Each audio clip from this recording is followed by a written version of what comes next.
सच्चाई थोड़ी कठिन है, लेकिन बहुत आजादी देने वाली भी। सुबह के पहले 2 घंटे आप अपना दिन कैसे बिताते हैं?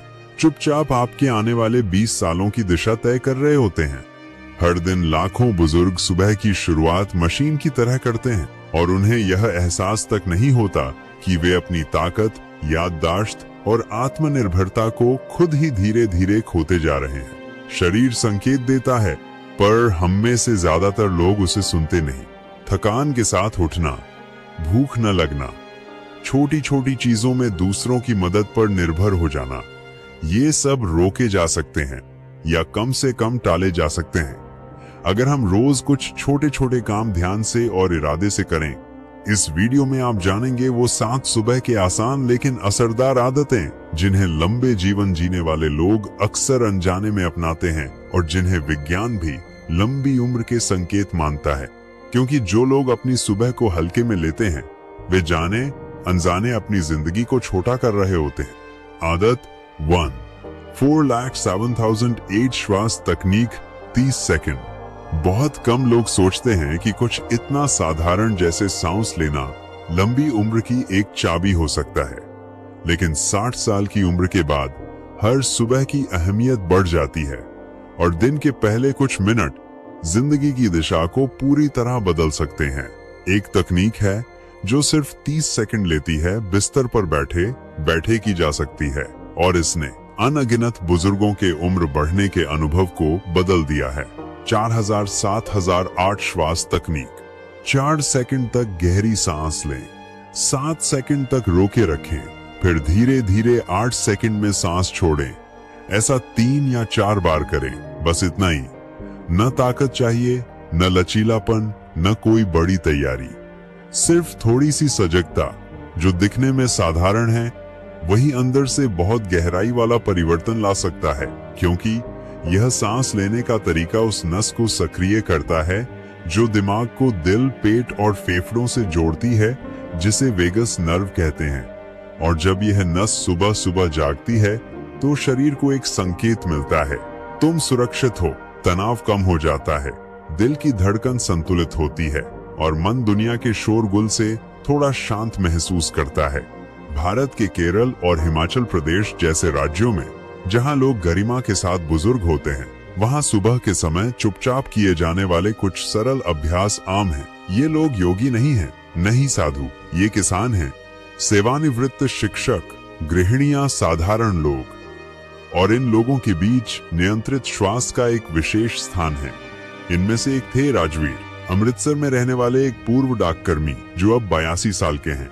वे अपनी पत्नी के साथ एक छोटी सी साफ सुथरी घर में रहते हैं।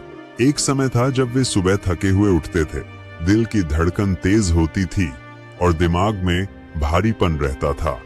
उनकी बेटी जो नर्स है ने एक दिन एक हृदय रोग विशेषज्ञ की सलाह सुनकर उन्हें यह तकनीक सिखाई। राजवीर ने 1 हफ्ता इसे आजमाया बिना किसी उम्मीद के, लेकिन कुछ ही दिनों में उन्होंने महसूस किया कि इस श्वास प्रक्रिया के अंत में उनके भीतर एक शांत मौन था। यह अकेलेपन का मौन नहीं था, बल्कि स्थिरता का। राजवीर कहते हैं, वो 1 मिनट ऐसा होता है जब मेरा शरीर मेरी बात सुनता है, और इसका असर उनके पूरे जीवन पर दिखा। उनकी भूख लौटी, उनका मूड हल्का हुआ और वे टहलने में आनंद लेने लगे। वे कहते हैं कि यह वैसा है जैसे सुबह उनका दिल उनके कंधे पर हाथ रखकर कहता हो, सब ठीक है। विज्ञान भी इसकी पुष्टि करता है। इटली के सार्डिनिया और जापान के ओकिनावा जैसी जगहों पर दीर्घायु लोगों का अध्ययन करने वाले डॉक्टरों ने यह पाया कि जो बुजुर्ग सुबह सुबह सचेत रूप से श्वास अभ्यास करते हैं, उनमें हृदय रोगों की संभावना कम होती है, उनके शरीर में तनाव का हार्मोन कॉर्टिसोल कम होता है और उनकी हार्ट रेट वेरिएबिलिटी बेहतर होती है, जो शारीरिक और मानसिक स्वास्थ्य का एक अहम संकेतक है। सीधे शब्दों में कहें तो शरीर ज्यादा संतुलित होकर प्रतिक्रिया देना सीखता है। और इस तकनीक की सबसे अच्छी बात यह है कि इसे कहीं भी किया जा सकता है। आप इसे बिस्तर से उठने से पहले ही बैठकर कर सकते हैं। न अगरबत्ती की जरूरत, न संगीत की, न किसी विशेष ज्ञान की। सिर्फ याद रखें 4, 7, 8 जैसे शरीर का एक सुर जो मन को संतुलन में लाता है। कुछ बुजुर्ग बताते हैं कि कुछ ही दिनों में यह श्वास प्रक्रिया एक दोस्त जैसी लगने लगती है, एक निजी सहारा जो मुश्किल दिनों में साथ देता है जब दर्द ज्यादा होता है या मन भारी होता है। और ये वो सहारा है जो कोई दवा नहीं दे सकती। भारत के बहुत से घरों में सुबह के वक्त बच्चे दौड़ते हैं, रसोई में पानी उबलता है और दिन की शुरुआत हड़बड़ी में होती है, लेकिन इन सब के बीच सिर्फ 30 सेकंड का ठहराव, आंखें बंद करना और सजग होकर सांस लेना, ये एक पवित्र पल बन जाता है।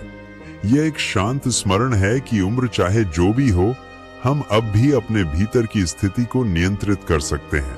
और जब ये नियंत्रण सुबह सुबह शुरू होता है तो पूरा दिन बदल जाता है, क्योंकि बात सिर्फ ज्यादा जीने की नहीं है, बात है ज्यादा शांति से, ज्यादा जागरूकता से और ज्यादा गरिमा से जीने की।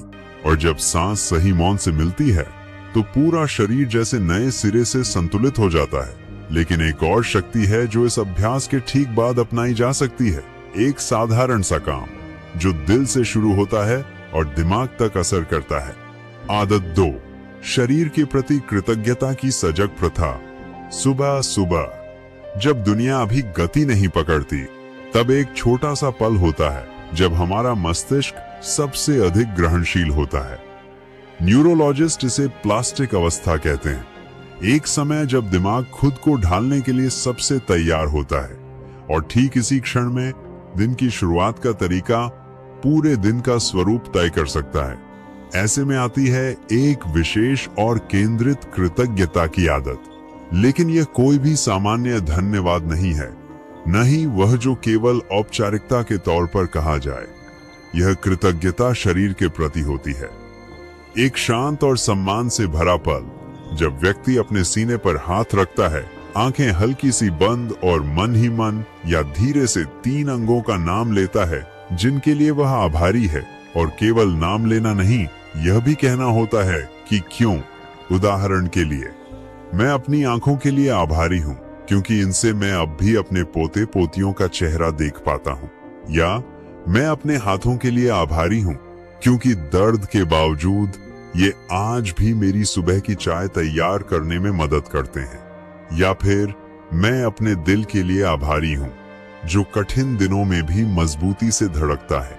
यह अभ्यास जो मानो शरीर से एक आत्मीय संवाद है, हमारे मस्तिष्क के महत्वपूर्ण हिस्सों को सक्रिय करता है। प्रीफ्रंटल कॉर्टेक्स जो निर्णय, शांति और विवेक से जुड़ा है, जागृत होता है और साथ ही तनाव पैदा करने वाला हार्मोन कॉर्टिसोल घटने लगता है। शोधों से पता चला है कि मात्र 2 मिनट की इस आदत से इसका स्तर औसतन 23% तक कम हो सकता है। न दवाएं, न व्यायाम, सिर्फ सजगता और उपस्थिति। देश के कई अस्पतालों और क्लिनिकों में यह तकनीक धीरे धीरे अपनाई जा रही है। पुणे में उच्च रक्तचाप से जूझ रही महिलाओं के एक समूह ने इसे अपनाया जब उनके कार्डियोलॉजिस्ट ने न्यूरोसाइंस पर हो रहे नए शोधों के आधार पर इसे सुझाया। सिर्फ 2 महीनों में बदलाव दिखने लगे।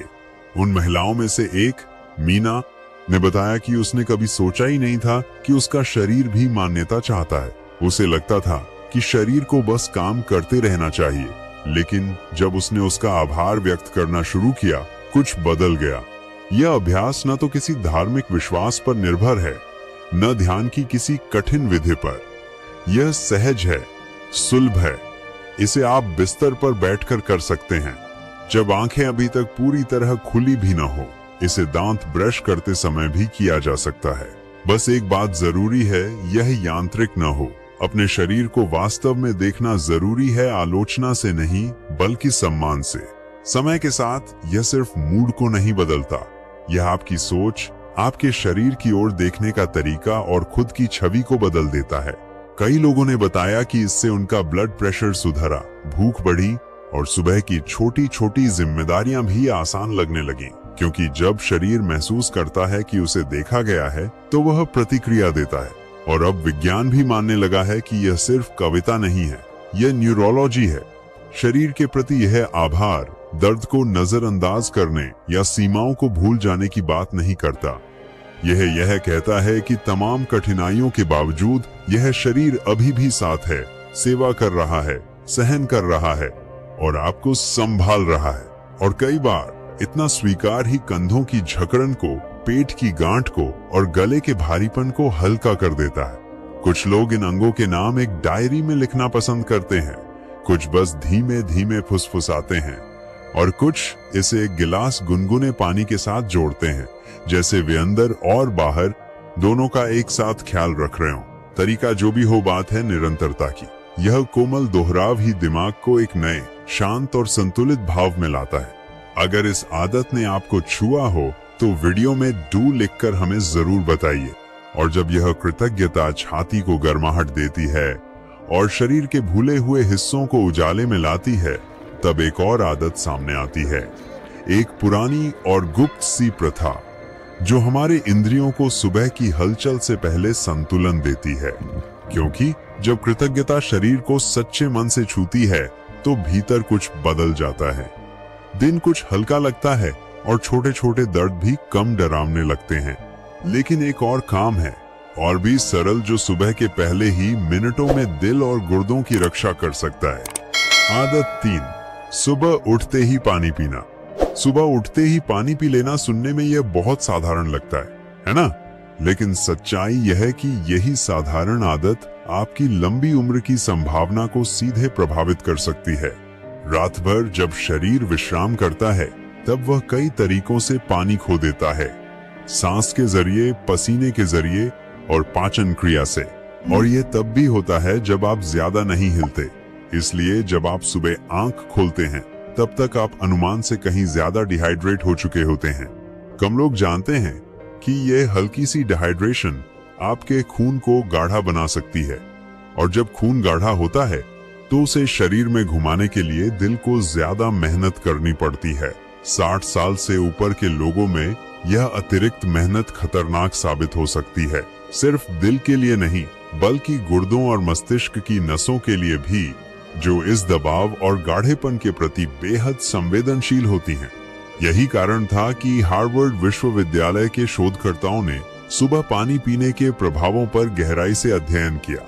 उन्होंने पाया कि जैसे ही आप जागें, लगभग आधा लीटर कमरे के तापमान का पानी पीना शरीर में तरल पदार्थों का संतुलन बहाल करता है, खून की गाढ़ापन कम करता है और उन सूक्ष्म रक्तवाहिकीय क्षतियों का खतरा घटाता है जो समय के साथ गंभीर रूप ले सकती हैं।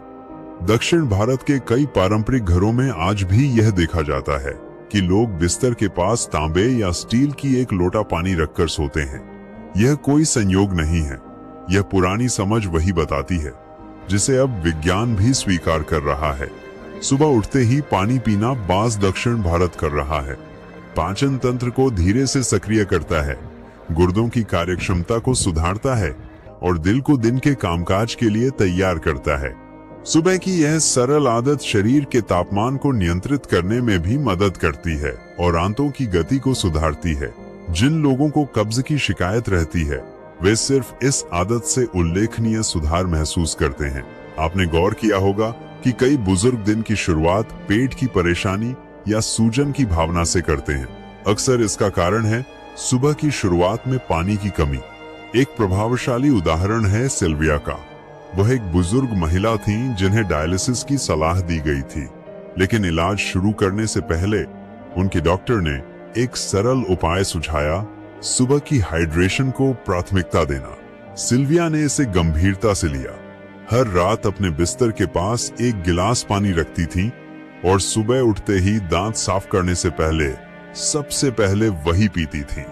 कुछ ही महीनों में उनके गुर्दों की कार्यप्रणाली स्थिर हो गई और डायलिसिस की जरूरत टल गई। बेशक हर मामला अलग होता है, लेकिन यह साफ है कि सुबह की यह आदत गहरी प्रभाव छोड़ती है। और सबसे अच्छी बात, ये मुफ्त है, शारीरिक मेहनत नहीं चाहिए और कोई भी कहीं भी कर सकता है।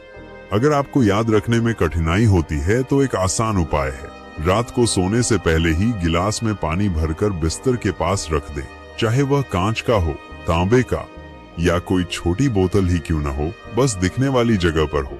इससे बाद में उठकर लाऊंगा वाली बहानेबाजी खत्म हो जाती है और पानी पीना एक सहज आदत बन जाती है, जैसे सांस लेना या खिड़की खोलना। सुबह सुबह बिना पानी पिए सीधा चाय या कॉफी पीना आदर्श नहीं है। इन पेयों का मूत्रवर्धक प्रभाव होता है और ये डिहाइड्रेशन को और बढ़ा सकते हैं। सबसे अच्छा तरीका यही है कि दिन की शुरुआत शुद्ध पानी से हो, फिर जब शरीर तरल से संतुलित हो जाए तब जो भी दिनचर्या हो वह आगे बढ़ाई जा सकती है। अगर ये बात आपके लिए मायने रखती है तो वीडियो में 3 लिखकर हमें बताइए। और जब शरीर पानी से जागता है, नसों में शुद्ध तरल दौड़ने लगता है तो भीतर एक शांति आती है, जैसे शरीर खुद कहता हो अब मैं तैयार हूँ। और ठीक इसी पल में दिन का पहला भोजन यह तय करता है कि आगे सब कुछ कैसे चलेगा।